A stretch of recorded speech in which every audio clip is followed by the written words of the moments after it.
Hello students, welcome back to Vigyan institute and myself Nitin Guru. बेटा जी, मैं आज आपके लिए लेके आया हूँ NPO, it means non profit organization, जो कि हमारा फर्स्ट चैप्टर है टर्म 2 का। बहुत ही इंपॉर्टेंट चैप्टर है और एकमात्र यही ऐसा चैप्टर है जिसकी वेटेज सबसे ज़्यादा है। इट मीन्स ये अकेला चैप्टर आपके लिए 10 मार्क्स लेके बैठा हुआ है।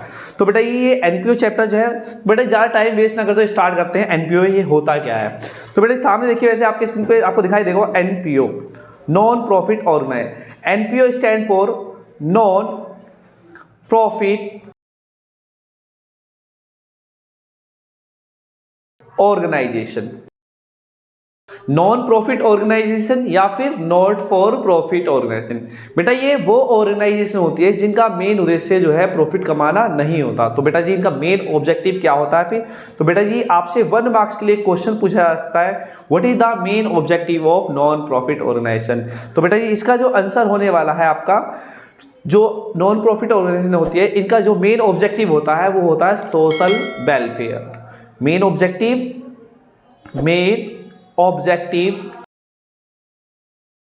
Social welfare. सोशल वेलफेयर भी बोल सकते हैं बेटा जी आप, और सोशल सर्विस भी बोलते हैं। पहले बेटा जी डिटेल में जाने से पहले मैं आपको नॉन प्रॉफिट ऑर्गेनाइजेशन या फिर नॉट फॉर प्रॉफिट ऑर्गेनाइजेशन का मीनिंग क्लियर करना चाहता हूं। बेटा ये नॉट फॉर प्रॉफिट ऑर्गेनाइजेशन वो ऑर्गेनाइजेशन होती है जिनका मेन ऑब्जेक्टिव प्रॉफिट कमाना नहीं है। तो बेटा ये कैसे है, तो बेटा एक एग्जाम्पल लेता हूँ। फॉर एग्जाम्पल बेटा मेरे पास पैसा बहुत है, अब मुझे पैसे की कोई जरूरत नहीं है। अब मैंने सोचा कि मेरे को अच्छे से अकाउंटेंसी पढ़ानी, तो मैंने सोचा कि सभी बच्चों को फ्री ऑफ कॉस्ट अकाउंटेंसी पढ़ानी है, जिससे कि हमारी जो सोसाइटी है उसके अंदर एजुकेशन लेवल बढ़ सके। तो बेटा जैसे मैंने बच्चों को फ्री ऑफ कॉस्ट मतलब विदाउट फीस पढ़ाना चालू करा, तो ये जो ऑर्गेनाइजेशन है हमारी, ये एक रूप ले लेगी नॉन प्रॉफिट ऑर्गेनाइजेशन का। तो बेटा नॉन प्रॉफिट ऑर्गेनाइजेशन वो ऑर्गेनाइजेशन होती है जो कि इसलिए एस्टेब्लिश होती है जो हमारी सोसाइटी के अंदर talent, skill, knowledge, creativity, art, culture को बढ़ावा देती है, ठीक है, विदाउट अर्निंग प्रॉफिट। तो बेटा ये डेफिनेशन मैं आपके लिए बहुत अच्छे से लिख रहा हूं। तो बेटा प्लीज आप नोटबुक लेके और पेन लेके बैठिए और अच्छे से नोट बनाते चलिए, आपको बहुत ही मजा आएगा। आपको कोई भी क्वेश्चन कहीं से बाहर नहीं जाने वाला है, ठीक है। तो बेटा ध्यान से देखिए, इसकी मीनिंग की बात करते हैं। जो हमारा नॉन प्रॉफिट ऑर्गेनाइजेशन है इसका मीनिंग क्या है, मीनिंग की बात करता हूं बेटा जी मैं। Non profit organization are those organization which are established to promote knowledge,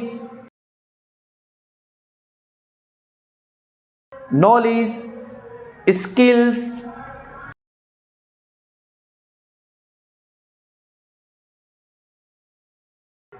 creativity,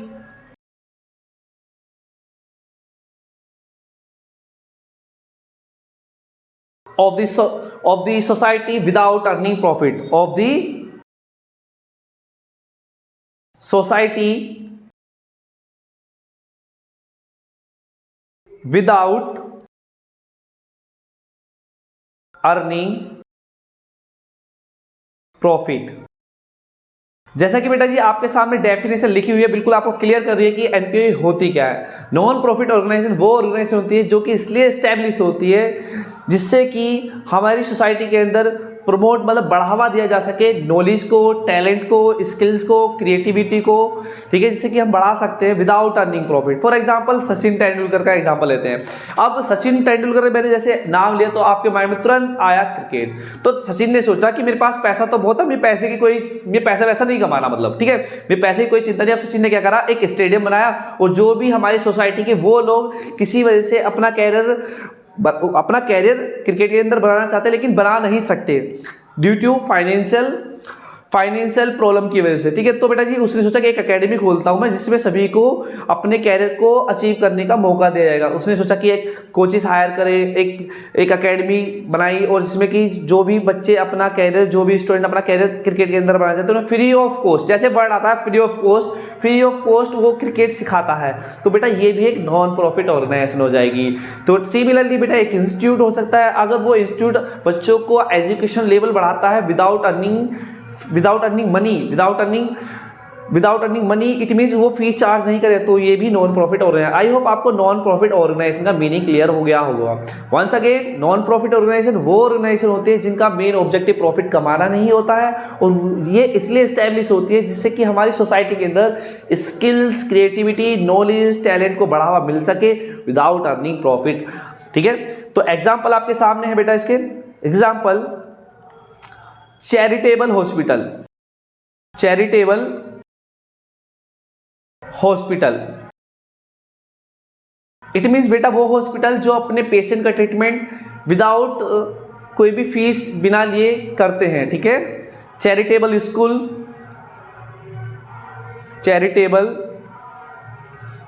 school, charitable institute etc, मतलब वो स्कूल या फिर वो इंस्टीट्यूट जो बच्चों को पढ़ाते हैं बिना किसी फीस लिए, विदाउट अर्निंग प्रॉफिट। तो बेटा ये होता है नॉन प्रॉफिट ऑर्गेनाइजेशन। तो बेटा जी बेसिकली यहाँ से आपके 3 क्वेश्चन कवर होते हैं। फर्स्ट, सबसे पहला क्वेश्चन आपसे बोर्ड पूछ सकता है, what is the main objective of non profit organization. तो आपके सामने बेटा स्क्रीन पे है सोशल वेलफेयर। सोशल वेलफेयर भी कह सकते हैं मेरे बच्चे से, और सोशल सर्विस भी कह सकते हैं। जो हमारी नॉन प्रॉफिट ऑर्गेनाइजेशन होती है इनका मेन ऑब्जेक्टिव क्या होता है? Social welfare. इट मीन समाज की भले के लिए, पैसा नहीं कमाना है इन्हें। ठीक है, मीनिंग की बात करते हैं बेटा, मीनिंग से भी क्वेश्चन पूछा जा सकता है, give the meaning of non profit organization. मैंने आपको ऑलरेडी समझा चुका हूँ, और एक क्वेश्चन ऐसे भी आ सकता है कि give any 2 examples of non profit organization. सबसे पहले आपके सामने दिखा रहा है, आपको दिख रहा है कि चैरिटेबल हॉस्पिटल बोला है मैंने, फिर चैरिटेबल स्कूल है, और चैरिटेबल इंस्टीट्यूट भी बोल सकते हैं। तो नेक्स्ट बेटा जी, नेक्स्ट क्वेश्चन की बात करता हूं। एक क्वेश्चन और आता है, बहुत ही इंपॉर्टेंट क्वेश्चन है बेटा जी। वो क्वेश्चन होता है, what are financial statement of NPOs include. मतलब जो फाइनेंशियल स्टेटमेंट होती है एनपीओज की, उसके अंदर क्या क्या इंक्लूड होता है। ये भी एक मोस्ट इंपॉर्टेंट क्वेश्चन है। Financial statement, financial statement of NPOs includes. बेटा पहले आपको मैं क्वेश्चन क्लियर कर देता हूं, क्वेश्चन क्या है मेरा। क्वेश्चन बेटा आपसे ये है कि जो हमारी नॉन प्रॉफिट ऑर्गेनाइजेशंस होती हैं एनपीओज, उनके जो फाइनेंशियल स्टेटमेंट, जो उनके अकाउंट होते हैं, उसमें क्या क्या इंक्लूड होता है। 1 नंबर का ये भी बहुत अच्छा क्वेश्चन बनाया था। ठीक है बेटा, ठीक है, कोई ऑर्गेनाइजेशन इसलिए स्टैब्लिश हुई है कि जो हमारी सोसाइटी के अंदर स्किल्स, टैलेंट, क्रिएटिविटी को बढ़ाने के लिए विदाउट अर्निंग प्रॉफिट। अगर ये प्रॉफिट नहीं कमाते, क्या ये अपने अकाउंट नहीं बनाते हैं? बेटा इनकी भी इनकम्स होती है, इनके भी खर्चे होते हैं। ठीक है, जहां पर इनकम और खर्चे होते हैं तो वहां पर बेटा जी अकाउंट्स बनते ही बनते हैं, उनको रिकॉर्ड्स रखा जाता है। ठीक है, जो चैरिटेबल स्कूल है वो ऐसा तो नहीं विदाउट, ऐसा कुछ खर्चा ही नहीं होगा वहां पर। ठीक है, कुछ ना कुछ तो खर्चा होगा बेटा वहां पर। आपको आप देखिए कोई चैरिटेबल स्कूल है, वहां पर टीचर्स भी होंगे। ठीक है, कुछ ना कुछ अमाउंट दिया जाता होगा, बहुत नाम तक जैसे भी। ठीक है, और वहां पर बहुत सारी चीजें, फैसिलिटीज आपको प्रोवाइड की गई होंगी, वाटर फैसिलिटी, इलेक्ट्रिसिटी फैसिलिटी, उनके भी खर्चे होते हैं, और कुछ ना कुछ आपकी इनकम भी होती है उस संस्था की। जैसे कि आपको डोनेशन में कोई पर्सन है, वो एनपीओ जो हमारी स्कूल है उसको चलाने के लिए कुछ अमाउंट डोनेट करता, तो कुछ ना कुछ इनकम के जरिए भी होते हैं, रिसिप्ट के मतलब, और कुछ ना कुछ खर्चे भी होते हैं, पेमेंट्स मतलब। तो बेटा जहां भी खर्चे, जहां भी रिसिप्ट की बात आती है और पेमेंट की बात है, तो हमें यहाँ पर अकाउंट बनाने होते हैं। तो क्वेश्चन है मेरा, what are the financial statement of NPOs include. It means वो कौन कौन सी फाइनेंशियल स्टेटमेंट होती है जो हमारी एनपीओ तैयार करते हैं। तो बेटा जी देखिए, सबसे पहले देखिए आपको यहाँ पे दिखाई दे रहा है कि जो हमारी एनपीओज होती हैं क्या क्या बनाती है। सबसे पहले बेटा आप बनाती है receipt and payment account, receipt and payment account. बेटा रिसीट एंड पेमेंट अकाउंट की हेल्प से ही हम बनाने वाले हैं एक अकाउंट जिसका नाम है income and expenditure account, income and expenditure account. और इस इनकम एंड एक्सपेंडिचर अकाउंट की हेल्प से बनाने वाले हैं बेटा जी हम बैलेंस शीट। क्या बनाने वाले बेटा जी? Balance sheet. ठीक है बेटा, बेसिकली हम 3 चीजें तैयार करते हैं नॉन प्रॉफिट ऑर्गेनाइजेशन के केस में, एक रिसीट एंड पेमेंट अकाउंट, एक आपका इनकम एंड एक्सपेंडिचर अकाउंट, एक बैलेंस शीट। ठीक है, अब बेटा ये एक क्वेश्चन अराइज होता है, यहां पर बैलेंस शीट आपने सोल प्रोप्राइटर किया था, जो भी हमने अकाउंटिंग की थी 11th क्लास में। ठीक है, आपको याद होगा हमने एक चैप्टर किया था फाइनल अकाउंट, जिसके अंदर हम बनाते थे trading account, profit and loss account और बैलेंस शीट। ठीक है, ट्रेडिंग अकाउंट का पर्पस क्या था? To know the gross profit of the, organisation, ठीक है। और जो हमारा प्रॉफिट एंड लॉस अकाउंट होता था उसका पर्पस क्या था, to know the net profit of the organization. Similarly balance sheet financial position जानने के लिए। तो बेटा जी यहाँ पर भी ऐसा कुछ है, वो प्रॉफिट ऑर्गेनाइजेशन होती थी, मतलब पीओ होती थी, ये क्या है, नॉन प्रॉफिट ऑर्गेनाइजेशन है। लेकिन यहाँ पे अकाउंट के क्या इंक्लूड है, रिसीट एंड पेमेंट अकाउंट और एक इनकम एंड एक्सपेंडिचर और एक आपका बैलेंस शीट। बेसिकली यहाँ पर आपको दो बैलेंस शीट देखने को मिलेंगी, ठीक है। आपको ध्यान रखना है, आप नॉन प्रॉफिट ऑर्गेनाइजेशन केस में दो बैलेंस शीट पढ़ेंगे। एक तो होती है आपकी ओपनिंग बैलेंस शीट, दूसरी होती है मेरे बच्चा क्लोजिंग बैलेंस शीट, ठीक है। ये आपको फाइनेंशियल स्टेटमेंट तैयार करनी है in case of non profit organization. बेटा एक क्वेश्चन यहाँ से डिफरेंस के बीच में, जो आपका रिसीट एंड पेमेंट अकाउंट है और एक इनकम एंड एक्सपेंडिचर अकाउंट है, इनके बीच में एक डिफरेंस बनता है बहुत ही। इस डिफरेंस के बेस पे एक नंबर पूछा जाता है, ठीक है। तो ये रिसीट एंड पेमेंट की बात करता हूँ बेटा, देखिए आप ध्यान से ट्रिक देखिए, ये आर है, ठीक है, आर है। तो बेटा एक क्वेश्चन बनता है, what is the nature of receipt and payment account. तो आपको ध्यान रखना है बेटा जी, जो रिसीट एंड पेमेंट अकाउंट है इसका नेचर क्या होता है बेटा, रियल अकाउंट। क्या होता है मेरे बच्चा, रियल अकाउंट, ठीक है। क्या होता है इसका नेचर, रियल। आर से receipt and payment account, R से रियल अकाउंट, ठीक है। सिमिलरली इनकम एंड एक्सपेंडिचर, जैसे मैंने इनकम एंड एक्सपेंडिचर बोला तो आपका माइंड कहां गया, क्या नेचर होगा बेटा। तो बेटा आपने 11th पढ़ा था एक nominal account, all expense loss debit, all income profit credit. तो बेटा ये नॉमिनल अकाउंट है। जो इनकम एंड एक्सपेंडिचर अकाउंट का नेचर क्या होता है, नॉमिनल। आपसे बोर्ड पूछ सकता है कि इनकम एंड एक्सपेंडिचर अकाउंट का नेचर क्या होता है बताइए, या फिर पूछा जा सकता है कि रिसीट एंड पेमेंट अकाउंट का नेचर क्या होता है। तो सिंपली यहाँ से आप क्वेश्चन कवर अप कर सकते हैं। तो इसका आंसर क्या होगा बेटा, नॉमिनल अकाउंट। जो हमारा इनकम एंड एक्सपेंडिचर अकाउंट है इसका नेचर होता है नॉमिनल अकाउंट। क्लियर है, नॉमिनल अकाउंट, ठीक है। देन बात करते हैं बेटा जी, एक और क्वेश्चन आता है। तो ये रिसीट एंड पेमेंट अकाउंट है just like cash book. 11th class में आपने कैश बुक पढ़ी हुई। कैश बुक मतलब एक बुक होती है, अगर पैसा आया तो डेबिट और पैसा गया तो credit. Similarly receipt and payment account भी हमारा ऐसा ही है, अगर पैसा आया तो बेटा जी वो रिसीट हो जाएगी और पैसा गया तो पेमेंट हो जाएगी। तो receipt and payment just like a cash book, just like a cash book. ये किसकी तरह होती है, कैश बुक की तरह, ठीक है। सिमिलरली अगर बेटा फॉर एग्जांपल अगर हमारे पास कोई भी पैसा आता है किसी भी तरीके से, वो रिसीट हो जाती है और पैसा जाता तो पेमेंट हो जाती है। फॉर एग्जांपल हमने एक नॉन प्रॉफिट एक ऑर्गेनाइजेशन है, एक लैपटॉप परचेज किया, तो ये क्या है बेटा, पैसा गया या आया, पैसा गया होगा, ये पेमेंट हो गई। रेंट रिसीव आपकी रिसिप्ट हो जाती है, सैलरी रिसीव रिसिप्ट हो जाती है, इंश्योरेंस पे किया ये आपकी पेमेंट हो जाती है। तो आई होप आपको समझ में आ रहा होगा रिसिप्ट एंड पेमेंट क्या होता है। तो रिसिप्ट क्या होती है बेटा, पैसा आना, और पेमेंट मतलब पैसा जाना। तो ये जस्ट लाइक कैश बुक होती है। सिमिलरली इसी तरह जो इनकम एंड एक्सपेंडिचर अकाउंट है बेटा, ये हमारा 11th क्लास में जैसे प्रॉफिट एंड लॉस अकाउंट था, ठीक है ना, जो भी खर्चे होते थे डेबिट साइड लिखे जाते थे और जो भी इनकम होती थी क्रेडिट साइड लिखी जाती थी। सिमिलरली जो हमारा इनकम एंड एक्सपेंडिचर अकाउंट है ये हमारा एक प्रॉफिट एंड लॉस अकाउंट की तरह होता है, ठीक है, just like profit and loss account, ठीक है। बात करते हैं बेटा सेकंड थर्ड डिफरेंस की। आपने बेसिकली 11th क्लास में याद होगा, there are two basis of accounting. एक था हमारा कैश बेसिस, एक एक्रूअल बेसिस। कैश बेसिस की बात करते हैं, कैश बेसिस वो होता है जो केवल कैश की ट्रांजैक्शन रिकॉर्ड करता है, ठीक है, कोई भी क्रेडिट की ट्रांजैक्शन रिकॉर्ड नहीं करने वाला। इट मींस उधार की ट्रांजैक्शन रिकॉर्ड नहीं करता था। अगर पैसा आया या फिर पैसा गया, ठीक है, only cash transaction. Cash basis is a system of accounting which records only cash transaction, ठीक है। तो सिमिलरली बेटा अभी तो मैंने आपको बताया, ठीक है, ये कैश बुक की तरह होता है रिसीट एंड पेमेंट। तो बेटा एक जो रिसीट एंड पेमेंट अकाउंट है किसको फॉलो करता है, कैश बेसिस को, ठीक है, cash basis.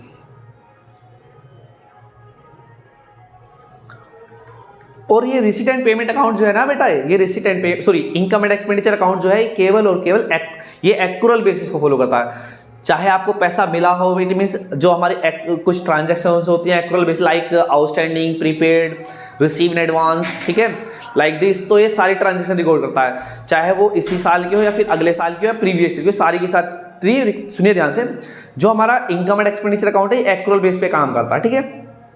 Income and expenditure account किसको फॉलो करता है, एक्रूअल बेसिस को। ये फॉलो करता है मेरे बच्चा एक्रूअल बेसिस, ठीक है।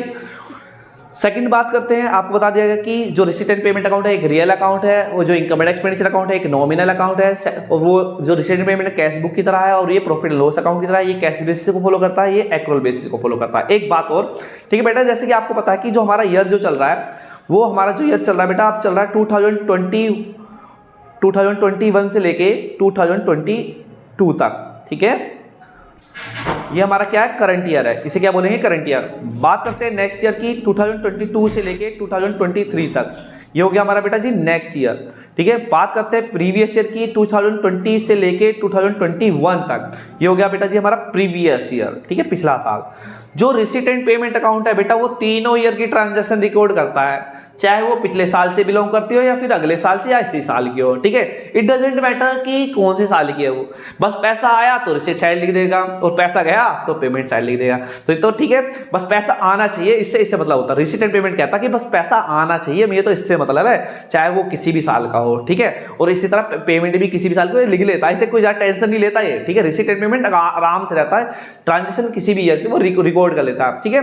तीनों ईयर की ट्रांजेक्शन रिकॉर्ड करता है। लेकिन इनकम एंड एक्सपेंडिचर कहता है मैं तो केवल अपनी रिकॉर्ड करूंगा, मुझे किसी से कुछ लेना देना नहीं है, मैं तो करंट ईयर की ट्रांजैक्शन रिकॉर्ड करूंगा। तो बेटा जी इस बेसिस पे भी क्वेश्चन बनता है कि जो इनकम एंड एक्सपेंडिचर अकाउंट है केवल और केवल करंट ईयर की ट्रांजैक्शन को रिकॉर्ड करता है, और जो हमारा रिसीट एंड पेमेंट अकाउंट है वो तीनों ईयर की ट्रांजैक्शन को रिकॉर्ड करता है। आई हो आपको क्वेश्चन समझ में आया हो। और गलती से मान के चलिए बेटा कि करंट ईयर की ट्रांजैक्शन, मान लीजिए कि हमारी संस्था के अंदर, हमारे नॉन प्रॉफिट ऑर्गेनाइजेशन के अंदर 10 मेंबर थे और 10 मेंबर को सभी को 500 सब्सक्रिप्शन देना था, लेकिन उसके अंदर क्या 5000 बैठते हैं, लेकिन उसके अंदर 5600 रुपए थे। तो 600 रुपए या तो अगले साल से इंक्लूडेड है या प्रीवियस ईयर के इंक्लूडेड है, वो उन्हें हटा देगा, ना तो किसी का लेगा और ना किसी का लेगा और अपना छोड़ेगा नहीं। तो receipt and income and expenditure को आप ऐसे ध्यान रख सकते हैं कि अपना छोड़ूंगा नहीं, दूसरों का रखूंगा नहीं। अगर किसी साल का उसके अंदर जुड़ा हुआ है तो उसे लेस कर देगा, और उसमें अगर करंट ईयर का कम है तो उसे ऐड कर लेगा, ठीक है। तो बेटा जी आपको याद रखना है कि रिसीट एंड पेमेंट अकाउंट तीनों ईयर की ट्रांजैक्शन रिकॉर्ड कर लेता है, whether it is related to the previous year और whether it is related to the next year और current year, right. But income and expenditure account only record the transaction of current year, clear. It record the transaction of previous year plus current year plus next year, clear. It record the transaction of only current year transaction. I hope मेरा एक आपको difference अच्छे से समझ में आया होगा। बात करते हैं बेटा जी रिसीट एंड पेमेंट अकाउंट के बारे में और भी बातें हैं। एक नॉन कैश आइटम के बारे में बताना चाहता हूँ। नॉन कैश आइटम क्या होते हैं? नॉन कैश आइटम जैसे मतलब लाइक डेप्रिसिएशन, आपने सुना होगा 11th क्लास में। डेप्रिसिएशन में जो भी फिक्स एसेट्स होते हैं उनकी वैल्यू में कमी आना, केवल और केवल लैंड को छोड़ते हो। रीजन, लैंड एक की वैल्यू जो है वो लैंड की लाइफ जो है एक अनकाउंटेबल लाइफ है, वो कभी भी काउंट नहीं की जा सकती, ठीक है। तो इसी वजह से लैंड पे डेप्रिसिएशन लगता।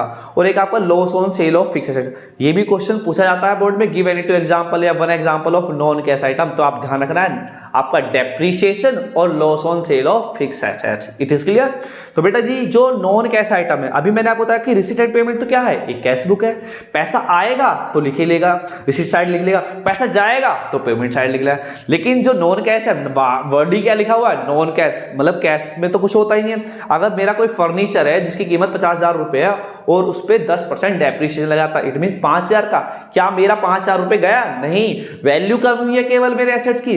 तो बेटा जी ये नॉन कैश आइटम, ना तो इसमें पैसा जाता है और ना पैसा आता है। तो receipt and payment account non cash item को रिकॉर्ड नहीं करता, ठीक है। नोट रिकॉर्ड, ऐसे लिख लेते बेटा, नॉन कैश आइटम।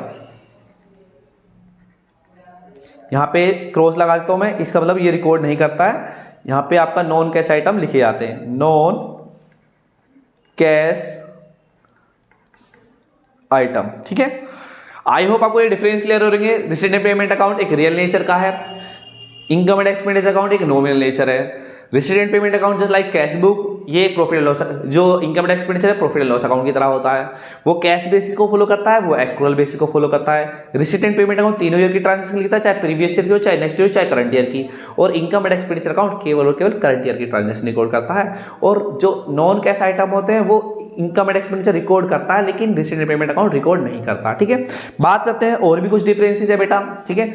जैसे कि डिफरेंस देखते हैं, अभी हमारा जो डिफरेंस चल रहा है रिसीट एंड पेमेंट पे चल रहा है, रिसीट एंड पेमेंट अकाउंट, ठीक है। सेकंड इधर इनकम एंड एक्सपेंडिचर अकाउंट,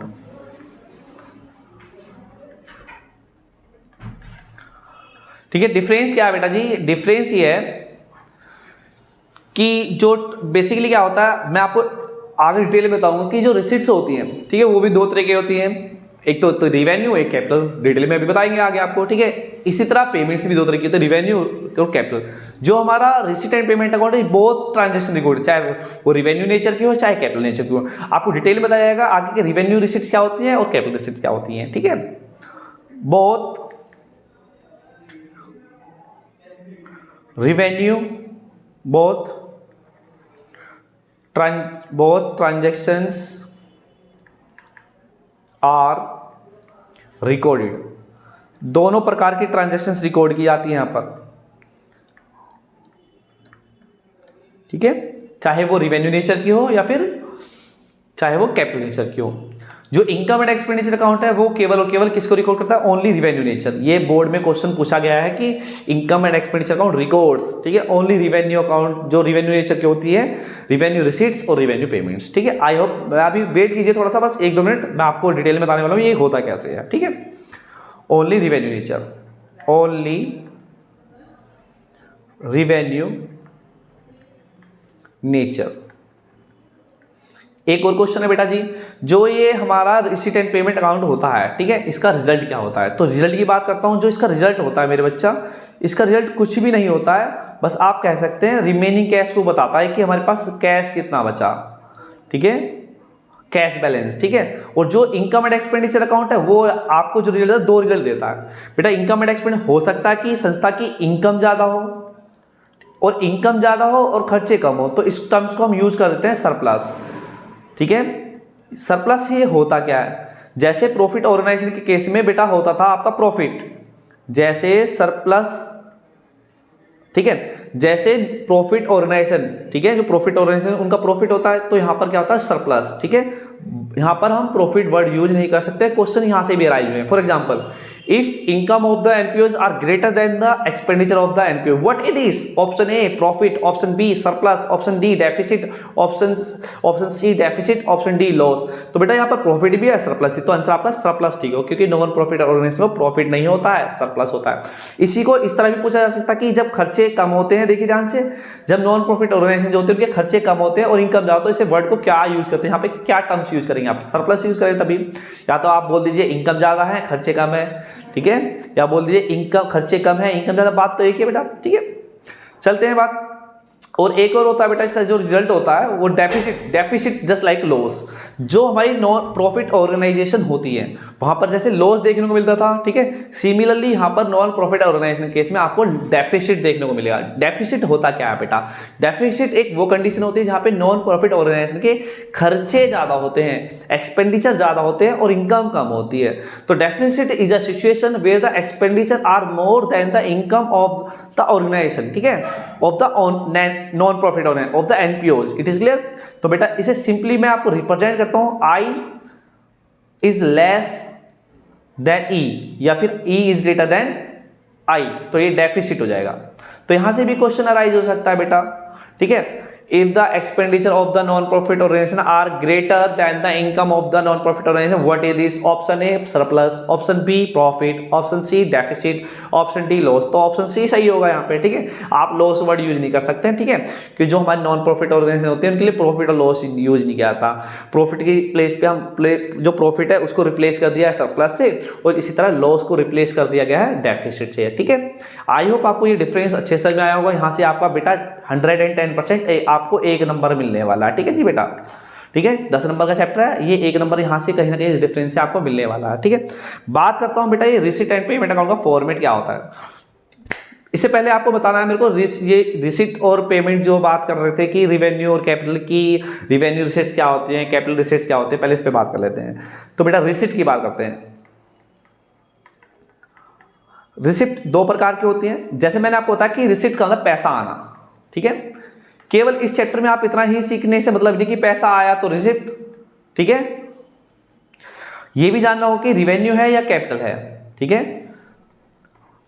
पैसा आना, ठीक है। अगर पैसा आपके पास मतलब आप इस चैप्टर में आपको अपने आप को जो पॉइंट ऑफ व्यू रखना है, ऑर्गेनाइजेशन रखना है, नॉन प्रॉफिट ऑर्गेनाइजेशन, आप एक संस्था है, एनपीओ है आप, ठीक है।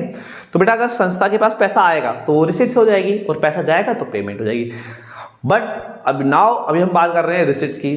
तो basically there are two types of receipts, ठीक है। एक होते हैं बेटा रिवेन्यू रिसिट्स, दूसरी होती है बेटा जी कैपिटल रिसिट्स, ठीक है। अब हमें इसमें डिफरेंस जानना है कि रिवेन्यू रिसिट्स क्या होती हैं और कैपिटल रिसिट्स क्या होती हैं। तो बेटा रिवेन्यू रिसिट्स वो रिसिप्ट होते हैं जो बार बार होती हैं, बार बार मतलब रैकरिंग इन नेचर। अब ये रैकरिंग का कॉन्सेप्ट कैसे है, अब हमें ये भी तो ध्यान रखना चाहिए कि बार बार कब, ठीक है। अगर एक अकाउंटिंग ईयर के अंदर कोई ट्रांजैक्शन रिपीट हो जाएगी तो बेटा वो हमारी क्या होगी, रिवेन्यू। और बात कर रहे हैं हम किसकी, रिसिप्ट्स की। इट मींस अगर हमें कोई रिसिप्ट एक साल में 2 या 2 से ज्यादा बार मिल जाती है, मतलब बार बार मिलती है, तो बेटा वो रिवेन्यू रिसिप्ट्स होगी। तो इट मींस मैं ब्रीफ में बताना चाहता हूं आपको कि जो रिवेन्यू रिसिप्ट होती है वो रैकरिंग इन नेचर होती है। कैसी होती है, रैकरिंग इन नेचर। रैकरिंग का मतलब बार बार, रैकरिंग इन नेचर। इनका जो नेचर होता है कैसा होता है, रैकरिंग, मतलब बार बार होने वाली रिसिट्स को हम रिवेन्यू रिसिट्स कहते हैं। क्लियर है। और इनसे जो बेनिफिट मिलने वाला है वो एक साल से ज्यादा नहीं मिल सकता है, विद इन अकाउंटिंग ईयर वो खत्म भी हो जाता है। ये भी ध्यान रखना है आपको, ठीक है। अगर ये रिवेन्यू रिसिप्ट रैकरिंग नेचर की है तो सिमिलरली आप समझ गए होंगे कि कैपिटल रिसिप्ट में क्या लिखने वाला हूं मैं, वो होती है हमारी बेटा नॉन रैकरिंग। इट मींस कभी कभी होने वाली, ठीक है। अभी एग्जांपल से आपको डिस्कस किया जाएगा, बताया जाएगा तो ज्यादा अच्छे से क्लियर हो पाएगा। वेट कीजिए थोड़ा सा 1-2 सेकंड्स का, ठीक है। Capital receipts are those receipts which are non recurring in nature, non recurring in nature, वो रिसिप्ट जो नॉन रैकरिंग होती है, कभी कभी होने वाली। क्लियर है, ठीक है। और एक डिफरेंस और है आपके लिए बेटा, जो रिवेन्यू रिसिप्ट होती है वो इनकम एंड एक्सपेंडिचर अकाउंट में, इनकम एंड एक्सपेंडिचर अकाउंट में बेटा जी इनकम साइड लिखी जाती है। कहां लिखी जाती है, इनकम साइड, ठीक है। और ये हमारी जो कैपिटल रिसिप्ट होती है ये लिखी जाती है बेटा आपका बैलेंस शीट में, liability side, balance sheet liability side. ये भी एक डिफरेंस है। क्लियर है। एग्जांपल की बात कर लेते हैं, थर्ड डिफरेंस। जो तीसरा डिफरेंस है बेटा मेरा एग्जांपल है। एग्जांपल बेटा देखिए, रेंट रिसीव हुआ, सैलरी मिली आपको, ठीक है। मान लीजिए बेटा हमारी नॉन प्रॉफिट ऑर्गेनाइजेशन है, जो हमारी संस्था के मेंबर्स हैं, ठीक है। ये ध्यान रखना कि जो नॉन प्रॉफिट ऑर्गेनाइजेशन होती है उनमें मेंबर्स होते हैं, पार्टनर्स नहीं होते हैं। तो उन्हें एक मिनिमम अमाउंट, नॉमिनल अमाउंट दिया जाता है। तो जो भी हमें पैसा मिला, डोनेशन मिलती है या फिर मतलब सैलरी मिलती है, रेंट मिलता है, नॉन प्रॉफिट जो रैकरिंग नेचर का है, ठीक है। तो ये क्या हो गया, हमारी रैकरिंग नेचर की होगी, क्योंकि रेंट मिलना है। फॉर एग्जांपल रेंट जो नॉर्मली क्या मिलता है बेटा, मंथली मिलता है, तो साल में 12 बार मिलेगा, रिवेन्यू हो गया, ठीक है। बार बार मिल रहा है, ठीक है। एक साल में अगर रिपीट हो जाती है ट्रांजेक्शन, अगर रिसीट, तो वो रिवेन्यू। अगर रिपीट नहीं होती है, कभी कभी हो जाती है, हो भी सकती है, नहीं भी हो सकती है, वो कैपिटल होती है, ठीक है। Rent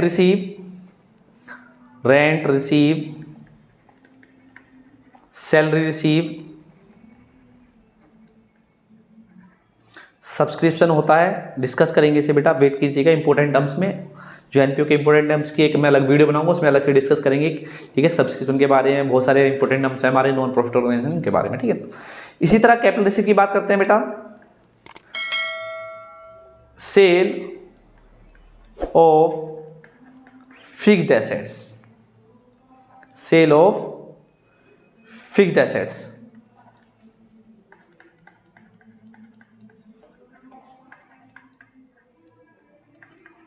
cell of fix asset, जो नॉन प्रॉफिट ऑर्गेनाइजेशन के कोई फिक्स एसेट्स थे। फॉर एग्जांपल कोई मान लीजिए कार थी, ठीक है। आप कार को बेच दिया हमने, ठीक है। अब उसे पहले आप बताइए कि अगर हम कार को बेचेंगे, ये रिसीट है, पेमेंट है, आपके पास पैसा आएगा या फिर जाएगा बेटा जी। बेसिकली आप जब कार बेचेंगे तो पैसा आएगा ही ऑब्वियसली, राइट। तो ये हमारी रिसिप्ट है। बात इतने से ही नहीं चलेगी कि रिसिप्ट है, हमें ये भी जानना होगा यहाँ पर कि रिवेन्यू नेचर की है या कैपिटल है। तो बेटा जी इससे पैसा आया, कार रोज रोज या हर महीने तो बेची नहीं जाती है, तो बेटा ये रिसिप्ट हमारी कैसी होगी, कैपिटल रिसिप्ट होगी। आई होप आपको डिफरेंस समझ में आ गया होगा। रिवेन्यू रिसिप्ट रैकरिंग नेचर की होती है, जो बार बार होती है, एक साल में अगर रिपीट हो जाती है। कैपिटल रिसिप्ट वो होते हैं जो कभी कभी होती है, ठीक है, जो नॉन रैकरिंग होती है, कभी कभी होने वाली, ठीक है। दूसरी बात करते हैं, जो रिवेन्यू रिसिप्ट है उनको हम इनकम एंड एक्सपेंडिचर अकाउंट में इनकम साइड लिखते हैं, और जो कैपिटल रिसिप्ट है बैलेंस शीट में लायबिलिटी साइड आती है। थर्ड डिफरेंस जो मैंने लिया एग्जांपल का, यहाँ पे rent receive, salary receive, subscription, etc. इधर जो एग्जांपल है बेटा सेल ऑफ फिक्स्ड एसेट्स, कोई भी फिक्स्ड एसेट्स होता है, मशीन को बेच दिया, बिल्डिंग को बेच दिया, ईटीसी, ठीक है। नेक्स्ट चलते हैं आगे, जो मेरा नेक्स्ट क्वेश्चन है बेटा आपके लिए आज का जो इंपॉर्टेंट क्वेश्चन है बेटा जी, अब मैं बात करता हूं कि रिसीट एंड पेमेंट अकाउंट का फॉर्मेट कैसा होता है और इसकी हेल्प से आप कैसे बनाने वाले हैं एक इनकम एंड एक्सपेंडिचर अकाउंट। ठीक है, तो बेटा जी देखिए ध्यान से, ये रिसीट एंड पेमेंट अकाउंट है, receipt and payment account, clear.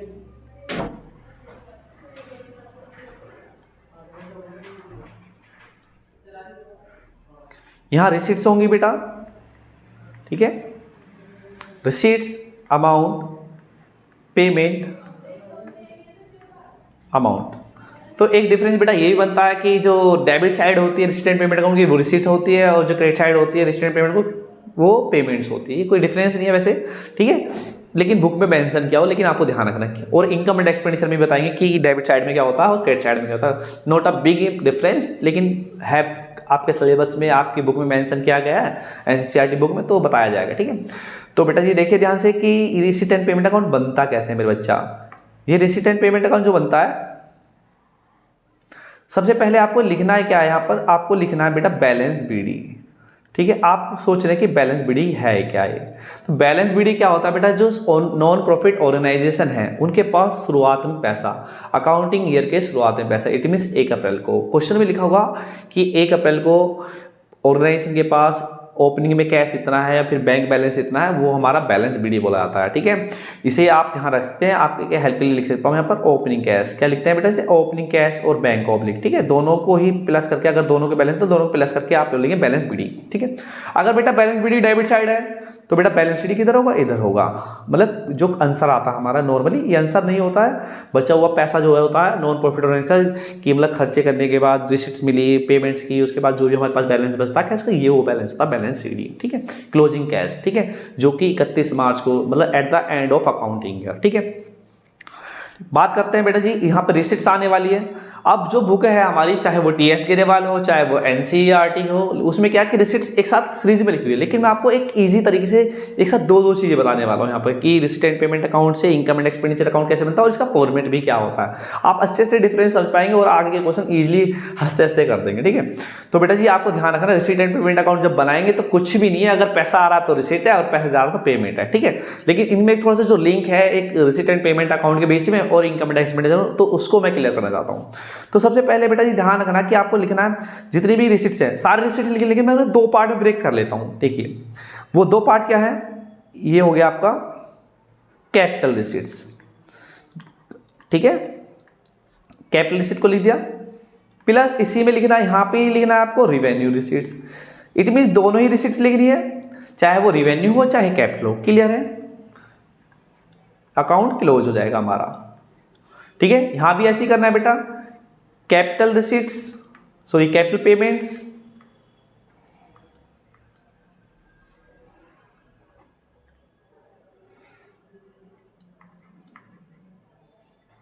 Capital payment plus revenue payment, revenue payment.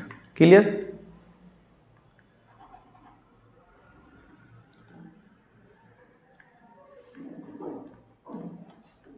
ठीक है, ये अकाउंट क्लोज हो गया। ये हो गया आपका रिसिट एंड पेमेंट। फॉर्मेट समझ में आया होगा। तो रिसिट एंड पेमेंट अकाउंट में सबसे पहले आपको डेबिट साइड में बैलेंस बीडी लिखना, ओपनिंग कैश और ओपनिंग बैलेंस, जो कि 1 अप्रैल को होता है। फिर आपको दोनों ही रिसिट लिख देने, चाहे वो रिवेन्यू हो चाहे कैपिटल, मीन सारे रिसिट लिख देने, लेकिन मैंने अलग अलग लिखा है, बताएंगे क्यों, थोड़ा वेट कीजिए। ठीक है, इसी तरह मैंने पेमेंट की तरफ देखिए, बैलेंस शीट लिखा है, मतलब क्लोजिंग बैलेंस जो होगा कैश और बैंक का, इट मीन 31 मार्च को, और सारी पेमेंट लिखे, चाहे वो कैपिटल पेमेंट हो चाहे वो रिवेन्यू पेमेंट है। इसकी हेल्प से हम इनकम एंड एक्सपेंडिचर कैसे बनाने वाले हैं। अब देखते हैं income and expenditure, income and expenditure account.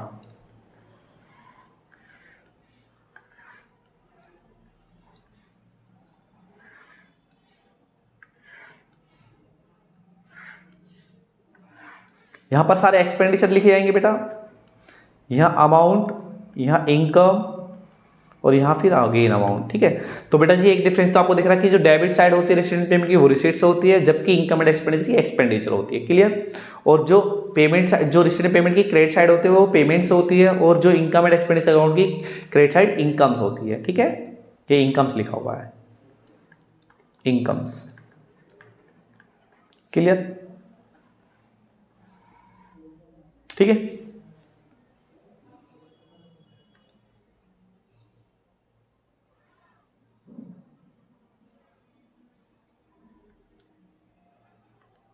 ठीक है, अब बात करते हैं बेटा जी, ध्यान से देखिएगा कि जो ये हमारी जो रेसिडेंट पेमेंट है, यहाँ पे दोनों रेसिड्स लिखी हैं, चाहे रिवेन्यू हो चाहे कैपिटल, लेकिन जब हम बनाते हैं इनकम एंड एक्सपेंडिचर अकाउंट तो बेटा यहाँ से आपको जितनी भी रिवेन्यू, आपको जो रेसिडेंट पेमेंट अकाउंट से बनाना है इनकम एंड एक्सपेंडिचर, जितनी भी आपको रिवेन्यू रिसिट्स दिखाई दे रही है, ये देखिए, ठीक है, जितनी भी रिवेन्यू रिसिट्स दिखाई दे, आपको इनको पहुंचा देना है कहाँ पर, income side. All revenue receipts, ठीक है, रिवेन्यू रिसिट्स लिख देंगे आप इसे। सिमिलरली यहां से जो पेमेंट साइड से बेटा आप यहां से उठाएंगे, यहां से रिवेन्यू पेमेंट्स, ठीक है, जितनी भी रिवेन्यू पेमेंट्स है उनको आप यहां लिख देंगे, ठीक है। ऑल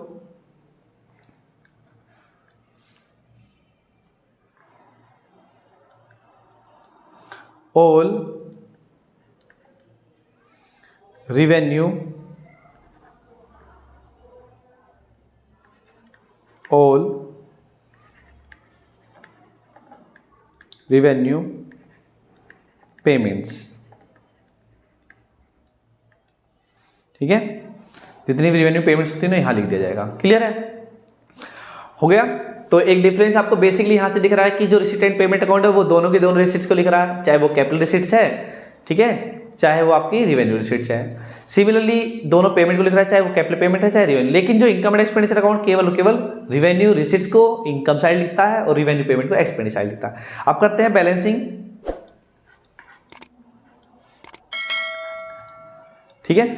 बैलेंसिंग बेटा हो सकता है कि इनकम साइड ज्यादा हो, अगर इनकम साइड ज्यादा तो बेटा ये अमाउंट दोनों तरफ लिखा है और आंसर आएगा इधर। अगर आंसर इधर आया तो इनकम ज्यादा, तो बेटा उसे क्या बोलेंगे, मैंने आपको बताया था, अगर नॉन प्रॉफिट ऑर्गेनाइजेशन इनकम ज्यादा है और खर्चे ज्यादा तो उसे क्या बोलेंगे, सरप्लस। क्लियर है, तो यहां पर आंसर क्या आने वाला है, बैलेंसिंग फिगर होगी सरप्लस। ये बैलेंसिंग फिगर क्या होगी बेटा जी, हमारी सरप्लस, ठीक है, ये बैलेंसिंग फिगर होगी। इसी तरह अगर खर्चे ज्यादा है नॉन प्रॉफिट ऑर्गेनाइजेशन के और इनकम कम है, इट मींस एक्सपेंडिचर ज्यादा है और इनकम कम है, तो बेटा इस टर्म्स को क्या वर्ड यूज करते हैं, डेफिसिट। तो आंसर इधर आया तो बेटा इसे बोलेंगे डेफिसिट। क्या बोलेंगे, डेफिसिट, ठीक है, डेफिसिट, ठीक है, ये भी हमारी बैलेंसिंग फिगर होगी। आई होप आपको ये समझ में आया हो कि इनके बीच में क्या इंटरकनेक्शन है, कि रिसिडेंट पेमेंट अकाउंट कैसे बनता है, क्या क्या चीजें रिकॉर्ड करता है। आप बेसिकली विद इन सेकंड्स में आपको रिपीट करता हूं, जो रिसिडेंट पेमेंट अकाउंट है रियल नेचर का होता है, नॉमिनल अकाउंट नेचर जो है वो इनकम एंड एक्सपेंडिचर अकाउंट एक नॉमिनल नेचर का होता है। रिसिट साइड में सबसे पहले आप लिखना है बैलेंस बीडी, ओपनिंग कैश और बैलेंस, और जितनी भी रिसिट हो चाहे वो रिवेन्यू हो चाहे कैपिटल हो, मतलब capital receipts as well as revenue receipt. इस तरह पेमेंट साइड में कैपिटल पेमेंट और रिवेन्यू पेमेंट दोनों लिखनी है और बैलेंस शीट लिखना है। जब इनकम एंड एक्सपेंडिचर बनाते हैं तो जितनी भी रिवेन्यू रिसिट्स होती हैं उनको हम इनकम साइड लिख देते हैं और जितनी भी रिवेन्यू पेमेंट्स होती हैं उन्हें हम एक्सपेंडिचर साइड लिखते हैं। बैलेंसिंग करते हैं, अगर इनकम ज्यादा है तो आंसर होगा हमारा सरप्लस, जो कि एक्सपेंडिचर साइड आने वाला है, ठीक है। अगर बैलेंसिंग आप जानते हैं बैलेंसिंग फिगर करना, ठीक है, अगर इनकम ज्यादा है तो डेबिट साइड आएगा हमारा सरप्लस, अगर हमारे एक्सपेंडिचर ज्यादा है तो आंसर आएगा डेफिसिट, जो कि इनकम साइड है। आई होप आपको ये मेरी वीडियो बहुत अच्छी लगी होगी, ज्यादा से ज्यादा बच्चों को शेयर कीजिए और एक भी नंबर ना चूक पाए आपको, ठीक है। और मैं नेक्स्ट वीडियो लेके आने वाला हूं जिसमें आपको इंपॉर्टेंट टर्म्स बताए जाएंगे नॉन प्रॉफिट ऑर्गेनाइजेशन के, जैसे कि आपका सब्सक्रिप्शन क्या होता है, बिल्कुल डिटेल में बताया जाएगा, डोनेशन कितने प्रकार की होती है, कैसे कैसे होती है, ऑनोरेरियम क्या होता है, ठीक है। There are so many terms in the non profit organization just like life membership fee.